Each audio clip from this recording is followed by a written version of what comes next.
J'ai dit, madame la Balagnon, sur l'info de la journée, le chef de l'État, Félix Antoine Tshisekedi Tshilombo, a une audience et mardi 19 août, dans la cité à l'Union africaine, vice-premier ministre, premier ministre, il y a Royaume de Belgique en charge, il y a affaires étrangères. La tournée politique pays humanitaire dans 4 pays, Afrique centrale, pays orientale, vice-premier ministre, ministre belge, yaba affaires étrangères, affaires européennes, pays à coopération et développement, Maxime Prévost, à Yambamaki mardi, na cité à Union africaine, et pas ya président ya République Félix Tshisekedi. Na kati ya masolo na bango, o yezouamaki près de 2 heures, Maxime Prévost a réaffirmé engagement ferme ya Belgique, plus largement ya Union européenne. Na ba effort ya pe oyo RDC ezomene na mongongo makasi a déclaré que Belgique alingi à remettre conflit militaire ya RDC na agenda européenne. Belgique est extrêmement préoccupé na ba atrocité oyo ezosalema na est ya Congo. To saluer ndenge singeli ba effort réalisé ya Washington pour na pouvoir excuser ya paix potentiel oyo population eza na yango besoin na lombangu ndenge VPM belge a déclaré qui selon ye malgré ba effort diplomatique oyo eza en cours ezo subsister décalage moko ya monene entre ba intention couchée sur papier pe réalité ya terrain. Moi oyo uti koleka depuis signature eza probablement moi moko plus meurtrier ndenge Maxime Prévost a regretté. L'Assemblée nationale de Simbako, vice-premier ministre, ministre belge, il y a affaires étrangères, Maxime Prévost, la visite officielle na RDC à Solola qui mardi 19 août 2025, on a bureau de l'Assemblée nationale après ma solo, Oyo, Azalaki na yango na chef de l'État Félix Antoine Tshisekedi. Vice-premier ministre, Premier ministre, il y a affaires étrangères, il y a Royaume, il y a Belgique, Maxime Prévost, na visite officielle na République démocratique du Congo, à Betaki Masolo, mardi 19 août 2025, na bureau, il y a Assemblée nationale. Après entretien, Oyo Azalaki Nango et Longona chef de l'État Félix Antoine Tshisekedi Tshilombo mardi 19 août. Dans échange, Oyo, diplomate belge, a tel soutien makasi ya gouvernement na processus de paix Oyo ezali en cours mingi penza Oyo ezali engagé na cadre ba discussion ya Washington pe ya Doha. Pona koluka kosisa ba conflit oyo ezwami na est ya République démocratique du Congo. Maxime Prévost a talisi que objectif principal ya visite na ye ezali ko travailler et longona ba institution ya RDC pona ko identifier ba levier nécessaire pona ko garantir succès ya pour parler ya Washington pe ya Doha pona ko éviter ba même sort eye bana kozonga lisusu ndenge elekaki na ba processus de paix pe ba accord oyo etikala sans effet. Chef ya diplomatie belge asengi na parlement ya République démocratique du Congo a joué rôle na ya makasi na accompagnement ya ba démarche pour na ko aboutir na ba résultat moko durable pe atalisi que Belgique azali prête ya ko soutenir ba initiative parlementaire nyonso na sens wana mingi penza na nzela ya appui technique pe na ba réforme nyonso oyo ezali envisagé na ba secteur stratégique pe ya développement pe ya sécurité pour na ko batela intégrité territoriale ya RDC. Atalisi pe ke mboka na ye akomema lobbying pona koluka ko replacer question ya RDC na cœur ya ba débat nyonso na kati ya Union européenne. Na ngambo mosusu Maxime Prévost atalisi inquiétude na ye liboso ya crise humanitaire oyo ezali kuumela ba violation massive ya ba droits de l'homme na ba zone oyo ezali sous occupation. Moment oyo ba regard ya République démocratique du Congo pe ya communauté internationale ezali tourner na Washington pe na Doha boy asengi na ba autorité congolaise ba yeba na kotia climat moko ya confiance mingi penza ba améliorer environnement ba affaire pe ba favoriser retour ya ba investisseurs na ngambo na ye président ya Assemblée nationale professeur Vital Kamerhe akumisi soutien ya makasi ya Belgique na processus ya Washington pe ya Doha asengi engagement ya parlement congolais ba yeba na ko accompagner ba initiative nyonso na nzela ya diplomatie parlementaire active ou ezali destiné ko mobiliser ba parlement nyonso ya mokili pona ko soutenir RDC. Vital Kamerhe azongi na action nyonso ya plaidoyer oyo ezalaki mené déjà na parlement congolais mingi penza auprès ya union interparlementaire ya union européenne pe ya assemblée parlementaire ya francophonie pe ya union parlementaire africaine. Atalisi volonté ya parlement ya ko soutenir gouvernement na ba initiative na yango nyonso bazali ko mener pona kozongisa kimia pe stabilité ya population ya République démocratique du Congo.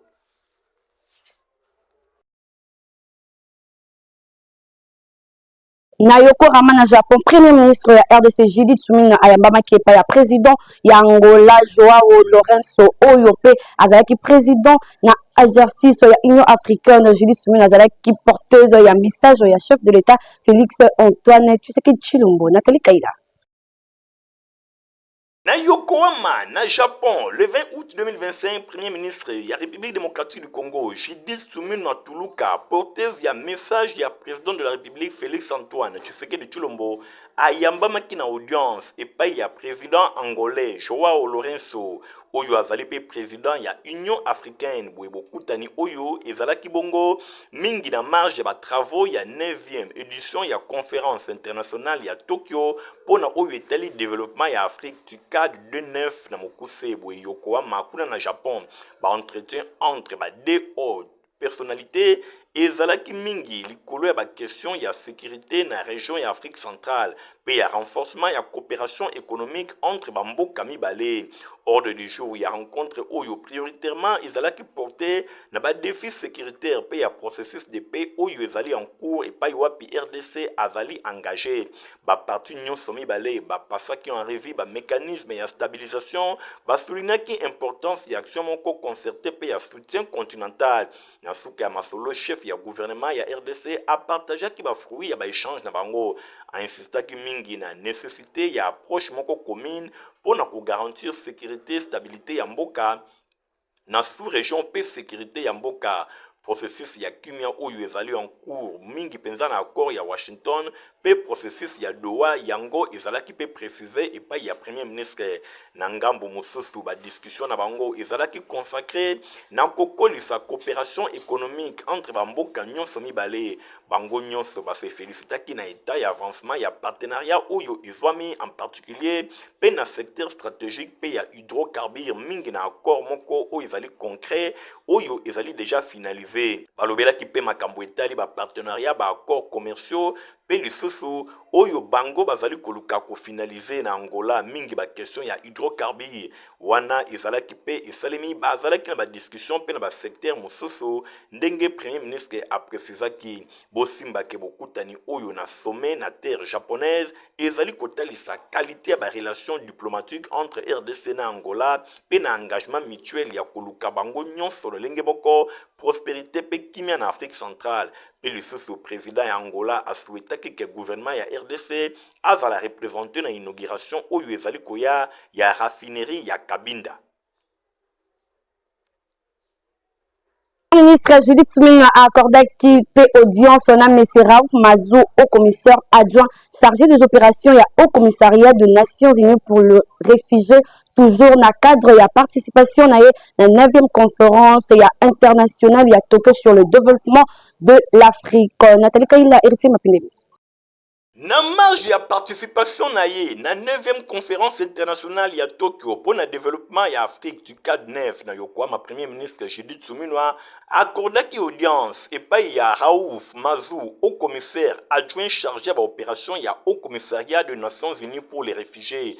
Ba échange oyo balobelaki mingi question sensible ya rapatriement ya ba réfugiés congolais oyo bazwami na Rwanda pe ba réfugiés rwandais oyo bazwami na RDC. Chef ya gouvernement insistaki mingi na nécessité ya processus moko oyo kozala encadré et pa ya HCR pour na ko éviter dérapage nyonso pe ko garantir identification moko claire ya ba réfugiés oyo ba bengami kozonga na RDC pour na koluka kosilisa crise oyo madame Suminwa ye atiraki attention ya interlocuteur na ye na situation ba réfugiés congolais na Burundi pe asengaki na HCR ayeba na koassurer encadrement pour na retour na bango na mboka.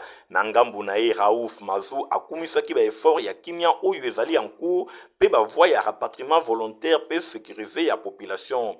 Alobi azalaki honoré ya koyambama na madame premier ministre payé à rendre compte ya ba discussion nyonso esalemaki mwa eleki ba discussion tripartite Addis Abeba na oyo etali rapatriement ya ba congolais na Rwanda pe ya ba rwandais na RDC. Alobi ba se féliciter pour na processus ya paix oyo ezali en cours et sengeli permettre retour moko na lombangu ya ba réfugiés na dignité pe sécurité. Selon HCR alobi ba milliers ya ba congolais bazwami kuna na Rwanda au fil ya ba année ba kimaki instabilité sécuritaire na est ya mboka pe ba réfugié rwandais bazali ko vivre na RDC depuis tango molai. Mandat na bango ezali ya ko garantir rapatriement oyo esengeli esalema de manière volontaire na dignité pe na sécurité po ezala ba congolais to pe ba rwandais. Boye ndenge Mazu arapelaki bosimbake accord tripartite oyo esangisaki République démocratique du Congo, Rwanda pe au commissariat ba Nations Unies pour ba réfugiés ezalaki signé na Addis Abeba pour na ko faciliter rapatriement volontaire ya ba réfugiés. Accord oyo ezali ko viser ko relancer processus ya retour sécurisé ya ba réfugiés rwandais na RDC pe ba réfugiés congolais na Rwanda. Tax force ya FARDC ya commune ya Kinshasa bati maboko na ba criminel moko basangani na ba policier bolala. Ba militaire ya FARDC task force oyo ezwami na commune ya Kisenso mingi penzana a recharge batterie bazali kosala mosana bango kitoko na bokambemi ya capitaine Jean-Jacques lieutenant Fataki pe adjoint na ye commandant Blaise bango bazali kokambama na commandant ya 14e région militaire le général major Kizimu Stazin boyebake bango batiama wana na commune ya Kisenso pona kosalaka ba patrouille pe ko démanteler ba réseau nyonso ya ba criminel pe batu mabe oyo bazali konyokola population bosimbake weekend eleki bakuelaki groupe oyo bozali komona bazali ba malfaiteur ba criminel ba kuluna basangani pe na ba soda misusu ya lokuta pona konyokola population bazali kosala ba patrouille ya lokuta koluka koyiba ko violer pe ko bebisa biloko ya bato boye ba element ya FARDC task force ya commune ya Kisenso batie bango maboko ba memi bango population atondisa mine sengo komona ke ba miyibi ba criminel ba kuluna oyo bazali konyokola bango task force ya commune ya Kisenso ba maîtriser bango afela ko ko akena prison ayako bimise mais les gens qui makamona ça kana ye chef de mkonja mboka jule meji soki kuna kene kokufa kene kuna kene libela ngale mi bango asa ko tute pona mini ke soka zungu awa biso ne koyeba azungu pona nini kutela ngaba kutela ngaba sema na telefone na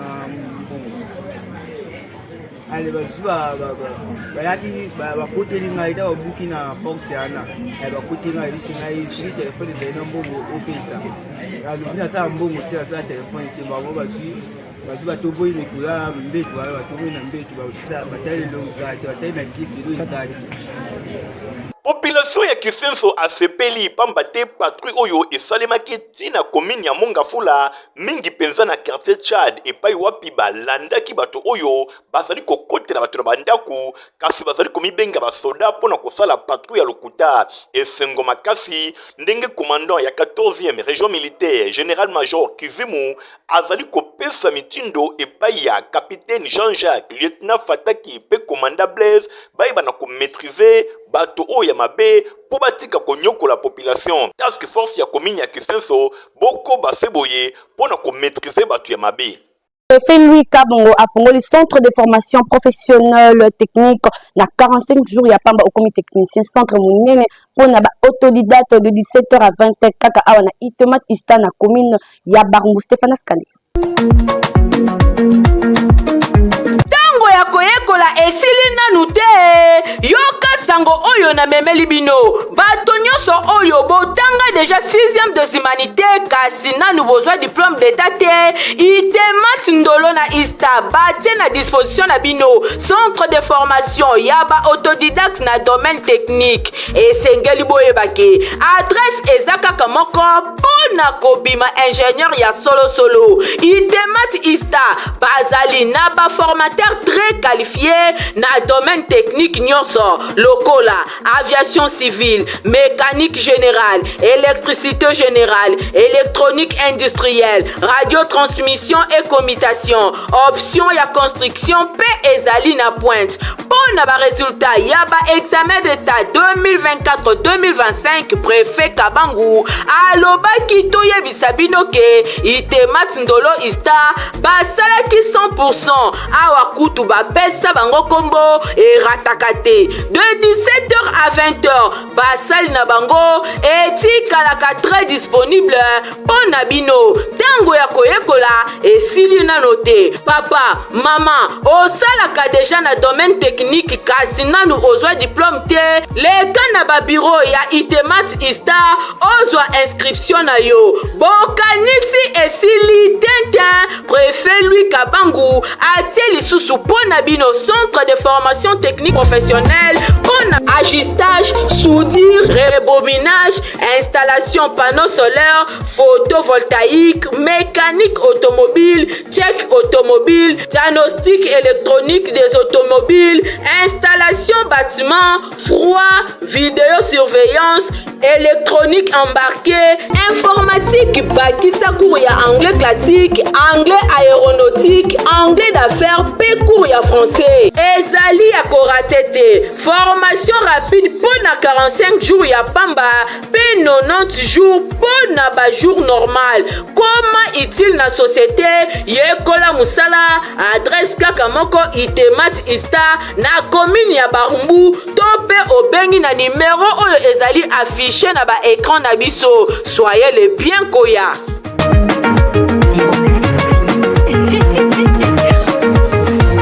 Ba inscription ici bandi na complexe scolaire Mama Pemba 1P2 école ya fondation de Rombungu oizwami na commune ya Kinseso Bulanda.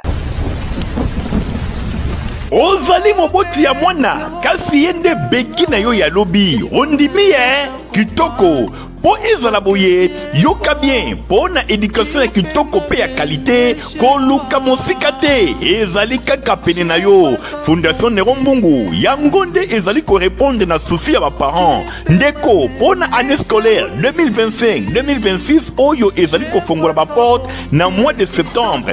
Yoka po na complexe scolaire Mama Pemba école ya Fondation Nero Mbungu ekomi mibale ya liboso ezwami na avenue Bantandu numéro 44 quartier Bikanga na commune ya Kisenso. Ya mibale yoka ya sika ye nyonso kaka pona bana batanga kitoko yoka bien yango pe ezali ko fongola ba porte na yango déjà na rentrée scolaire ya mois de septembre. Yango ezwami wapi avenue Mwanga numéro 11 na quartier de la Paix toujours na commune ya Kisenso frontière ya commune na Matete. Pour na inscription ya année scolaire 2025-2026 bokende na Lombango pour na kokomisa bana na bino kobanda lundi kino mokolo ya samedi ba bureau ezali déjà kofungwama ba section to ba option oyo ezali organisé toza na maternelle de 3 à 5 ans toza na primaire pe toza pe na éducation de base de 7e à 8e toza pe na latin philo sciences pédagogie générale commerciale et gestion coupe couture mécanique générale électricité construction pe électronique pona oyo etali ba pratique ba atelier pe ba laboratoire et kuba pe ya qualité supérieure toza na atelier ya mécanique électricité construction commerciale et informatique coupe couture pe électronique nyonso wana côté pratique vanda kimia ba école ebele ba yaka awadi cadeau signé Fondation Nero Mbungu bongo pona oyo etali ba salle de classe bobanga te ba condition ezali vraiment ya kitoko ba salle ya minene ba salle bien aérée ba condition hygiénique et kuba ba banc kitoko pe ba enseignant vraiment ya qualité ba lauréat ba bimaka awa complexe scolaire Mama Pemba ya Fondation Nero Mbungu poto na RDC poto na Kinshasa pe poto na commune ya Kisenso esika enseignement ya qualité ezali kopesama ezalaka mosika te bana kini pe ya RDC cadeau kitoko ya ngoyo pona bana na bino. Merci honorable Nero Mbungu mwabanga moyo pona cadeau kitoko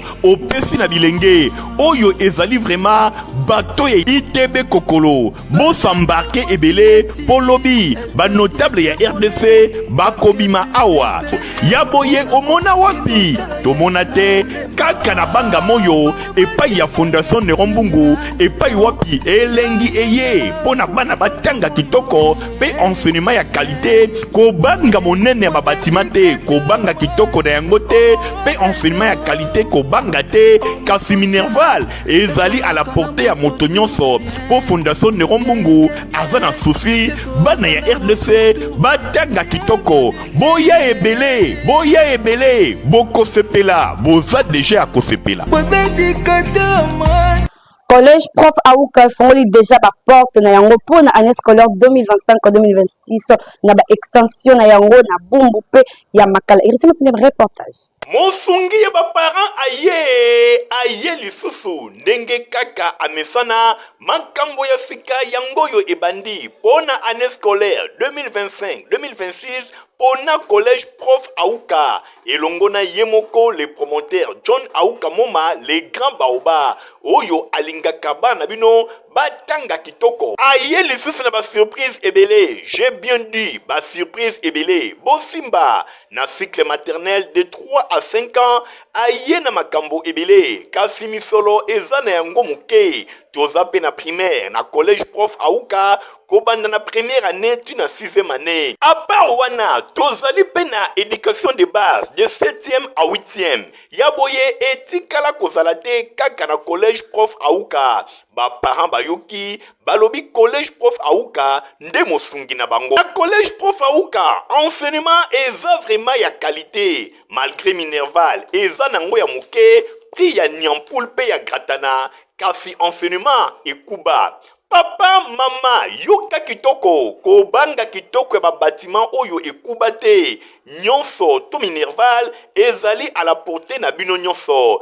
Kasi mwana akoki kotanga na ndenge ya kitoko. B'inscription, eza nango ya ofele. Esi ebandaki déjà. Ezali kosalema chaque jour de 8h à 16h. Okotuna ngai, collège Prof Aouka ezwami wapi. Yoka bien, kanga adresse oyo. Collège Prof Aouka ezwami na commune ya Bumbu mingi penza na avenue Luyeye numéro 9A na route Elengesa pene ya Wenze ya likolo ya Makala. Mosusu pe ezwami na avenue Nkolo numéro 36 pene ya le destin topé na direction ya souci MM. Enseignement ezali vraiment ya qualité pour ba enseignant bazali très qualifié. John Aouka Moma le grand baoba azali kosangisa expérience elongo na jeunesse. Kuna pe ba classe ezali bien aéré ba salle de classe ba condition kaka ndenge UNESCO azali kosepela. Kuna vraiment ba condition ya kitoko kasi Minerval ya muke ndenge moko promoteur John Aouka Moma le grand baoba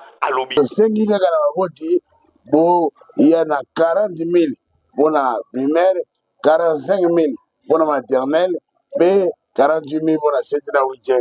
Wana ezali ba compte oyo tolingi kozala ngo posa na ebandeli ya année scolaire qui les 30 septembre peut être biso to faire fonctionner école. Bosimba pe boyeba ke wana ezali a compte kasi ba monta misusu etikali ba parents bo bangate e kozala discuter na mois d'octobre mingi penza na début na yango entre comité de gestion ya collège Prof Aouka et longo na ba parents e kozala na yango eloko moke kaka ndenge amesana. Na collège Prof Aouka ba élève basalaka ba visite guidée bisika ebele po na kofongola ba mémoire na bango. Papa, mama, na misolo muke mwana atangi kitoko pe asilisi na mystique ya fourmi po azala utile na société. Bosimba ke ba notable ya lobby ya RDC bakobima awa, ba lauréat babimaka awa. Collège Prof Aouka yende mosungi ya bana. Collège Prof Aouka yende champion. Tu vas peser poto kitoko pona bana bazala en bonne santé na bino pe mikolo boko kikomela yango. Protivap encore et toujours. Oyo mama bituna tuna ayeba kateti lero apesa mwana ye bire. Ebe na santé kitoko boye. Olesaka ye nini? Aliaka Protivap. Soka ba mama nyonso batimbe ya Protivap poto kitoko pona ba bébé pro. Mama soma ye. Mwana na ngai depuis abanda kolia akoli boye. Aliaka kaka Protivap. Protivap. Protéine, vitamine, énergie. Azama yele na classe abelaka te alembaka te. Ba maman, félicitations na bokoneri bana. Protivap, facile à digérer et nourrissant. Ezana, protéines, vitamines et énergie. Hey, bébé na yo kitoko ninyo esa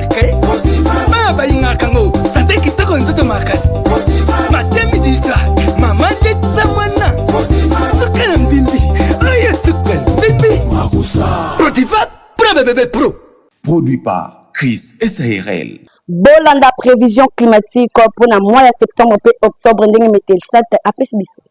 Mbote na bino nyonso pe boye ibulamu na prévision climatique saisonnière pour le mois de septembre et octobre 2025.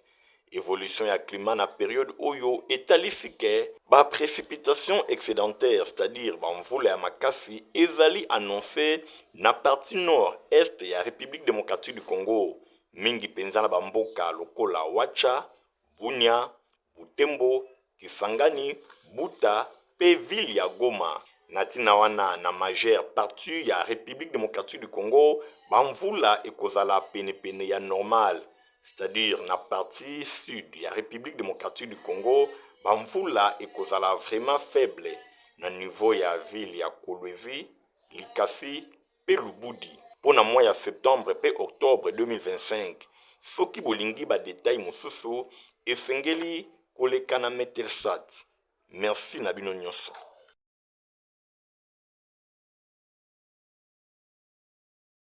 Dans la communiqué nécrologique bolanda lecture na yango.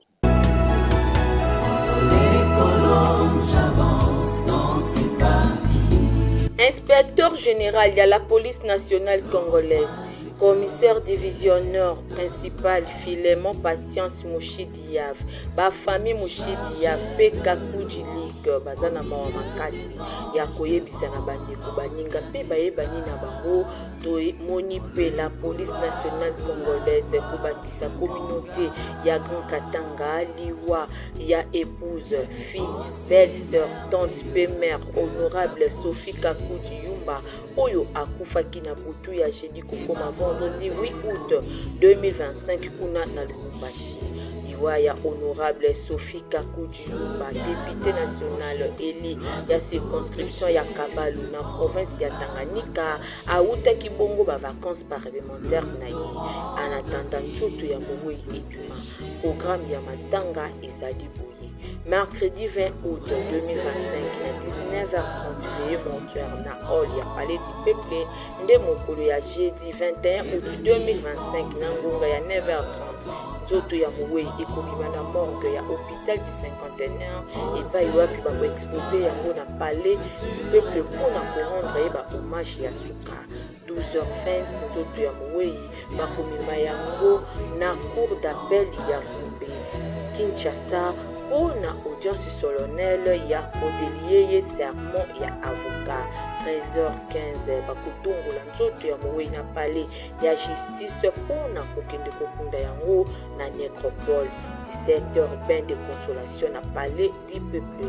En attendant nzoto ya Mowei ebima matanga ezali kosalema na résidence familiale oyo ezwami na numéro 24 na avenue Kitona kuna na commune ya Lemba.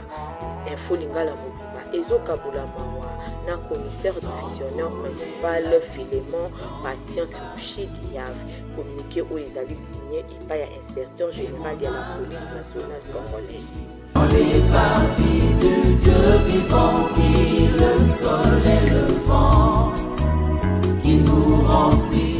Merci la confiance et la fidélité vous avez quand même info lingala journal ya peuple pour na peuple ceux qui vous sepela qui na édition mokolo loba merci na Igor Ting wazaki na sima ya caméra concours rédactionnel ya Nathalie Kaila pe grâce pour ba superviser par ya héritier mapinde na montage kuma makepa ya Christian qui a ngebe ngala bina tokutana mokolo zali koya au revoir.